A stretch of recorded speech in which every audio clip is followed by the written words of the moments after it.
استاد صاحب ایسا بھی ہوتا ہے کہ بعض لوگوں کو اگر دعوت دی جائے نا تو وہ کہتے ہیں میں تو سوتا ہی رات کو 4 بجے ہوں تو فجر میں اٹھوں گا کیسے؟ اب اتنی دیر تک رات کو جاگنا اور پھر فجر میں نہ اٹھنا، اس کے بارے میں کیا فرمائیں گے؟ دیکھیے آپ کو جو جواب دیا نا تو آپ کو تو جواب دے دیا ہے، اللہ تعالیٰ کو بھی یہی جواب دینا قیامت والے دن کہ یا اللہ وہ پرابلم یہ تھی کہ میں 4 بجے سوتا تھا نا تو اس لیے نہیں پڑھ سکا. تو اگر یہ وہاں جواب چل سکتا ہے کیونکہ پہلا سوال تو نماز کے بارے میں ہونا ہے نا. حدیث مبارک میں دی ہے قیامت کے دن پہلا سوال نماز کے بارے میں ہے.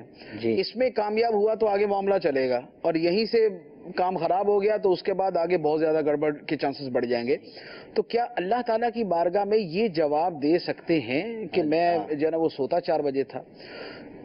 یہ تو وہ ہے کہ جو رات کو ویسے ہی جاگتے ہوئے گزارتے ہیں اور صبح سو جاتے ہیں. جی حضرت سیدنا عمر فاروق رضی اللہ تعالیٰ عنہ کا واقعہ ہے. ایک نوجوان تھا، وہ بڑا عبادت ریاضت کا شوقین اور بڑا محبت کرنے والا تھا.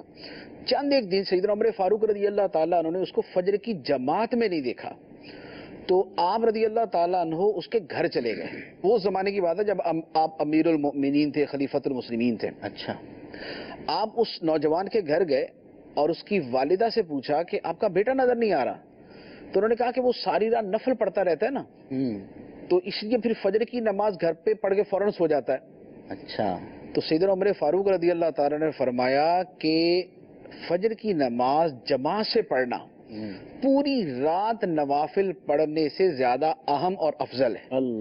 لہذا اسے کہیں رات کو سو جائے لیکن فجر کی نماز جماعت کے ساتھ پڑھا کرے. یہ اس کے بارے میں ہے جو ساری رات عبادت میں گزار رہا ہے. اب وہ کہ جو ساری رات محض دوست گپ شپ گھومنا پھرنا ان چیزوں میں گزار کے بولے کہ جناب میں سوتا 4 بجے ہوں اور میری اس لیے نماز نکل جاتی ہے، وہ خود غور کر لیں. نماز کی اہمیت آپ یقین کریں دل میں ہو نا. اور ویسے تو نماز کی نہیں، نماز کی اہمیت ایک جدا ہی چیز ہے، ایک جدا ہی چیز ہے. نماز اللہ تعالیٰ سے ملاقات اور مناجات کا نام ہے. بندہ نماز پڑھتا ہے تو اللہ تعالیٰ سے باتیں کرتا ہے. میں نے ایک بزرگ کا فرمان پڑھا، انہوں نے کہا کہ جب میرا دل کرتا ہے کہ میں اللہ تعالیٰ سے باتیں کروں تو میں کر لیتا ہوں، اور جب میرا دل کرتا ہے کہ اللہ تعالیٰ مجھ سے باتیں کرے تو بھی ترکیب بن جاتی ہے. تو اس سے پوچھا حضور یہ کیا بات کر دی آپ نے کہ جب آپ کا دل کرتا ہے اللہ تعالیٰ سے بات کر لے، جب آپ چاہیں تو اللہ تعالیٰ آپ سے بات کر لے. انہوں نے فرمایا کہ جب میرا دل کرتا ہے کہ میں اللہ تعالیٰ سے باتیں کروں تو میں نماز شروع کر دیتا ہوں، کیونکہ نماز میں بندہ خدا سے باتیں کرتا ہے. اور یہ بخاری کی حدیث ہے. فرمایا کہ جب بندہ جب نماز میں ہوتا ہے تو وہ اپنے رب کی بارگاہ میں ہوتا ہے اور اس سے مناجات کرتا ہے، اس سے ایک گفتگو کرتا ہے، قرب والی گفتگو کرتا ہے. اور پھر بزرگوں نے فرمایا کہ جب میرا دل یہ کرتا ہے کہ اللہ تعالیٰ مجھ سے باتیں کرے تو میں قرآن پڑھتا ہوں، کیونکہ قرآن خدا کا کلام ہے.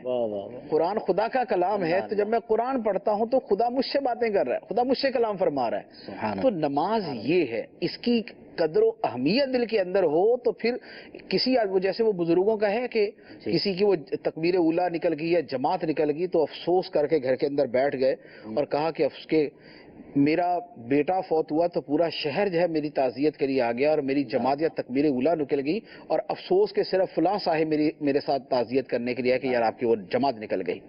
تو جب اہمیت دل کے اندر ہو نا تو پھر وہ امیر سنت کی طرح نا فجر کے لیے وہ 3 الارم لگا کے جو نا وہ آدمی لیٹتا ہے کہ اس سے نہیں تو اس سے اٹھے، اس سے نہیں تو اس سے اٹھے. پھر یہ والی ہو. نبی پاک علیہ الصلوۃ والسلام سفر کے اندر جب آپ سفر فرماتے تو ایک صحابی کی لازمی طور پہ یہ ڈیوٹی ہوتی تھی کہ سب اگر سو رہے نا تو وہ جاگتے رہیں گے. اور ان کے جاگنے کی ڈیوٹی کا مین مقصد یہ تھا کہ فجر کی نماز کے لیے جگائیں گے، فجر کی نماز کے لیے جگائیں گے. حالانکہ نبی پاک علیہ الصلوۃ والسلام کا معاملہ جو ہے وہ ورا الورا ہے، لیکن اس کے باوجود ہماری تعلیم کے لیے اللہ تعالیٰ نے، ہماری تربیت کے لیے، تعلیم کے لیے اللہ تبارک و تعالیٰ نے ایک مرتبہ یہ معاملہ بھی فرمایا کہ جن صحابی کی ڈیوٹی لگی وہ خود بھی سو گئے. اچھا. اور اس کے بعد پورا وقت ہی نکل گیا اور جب سورج کی پہلی کرن چمکی تو سرکار علیہ الصلوۃ والسلام کی مبارک آنکھیں کھلی تو فرمایا کہ یہ کیا. پھر وہاں سے آگے چلے گئے، آگے جا کے جماعت کے ساتھ پھر وہ قضا بھی آپ نے ادا فرمائی. لیکن یہ ساری وہ تربیت کے لیے کہ جب اٹھنا ہے تو پھر ایک دل کے اندر فکر مندی جو ہے وہ آدمی کو اٹھا دیتی ہے. فکر مندی جو ہے نا وہ پھر بہت کچھ کروا دیتی. سیدنا عمر فاروق رضی اللہ تعالیٰ عنہ کا ایک واقعہ مجھے یاد آ گیا. جب آپ ایک قاتلانہ حملہ ہوا نا تو آپ کے پیٹ میں خنجر مارے اور پورا کھل گیا سارا، تو اب آپ بے ہوش ہو گئے. جب آپ کو ہوش آتا تو سب سے پہلے پوچھتے نماز کا وقت ہے؟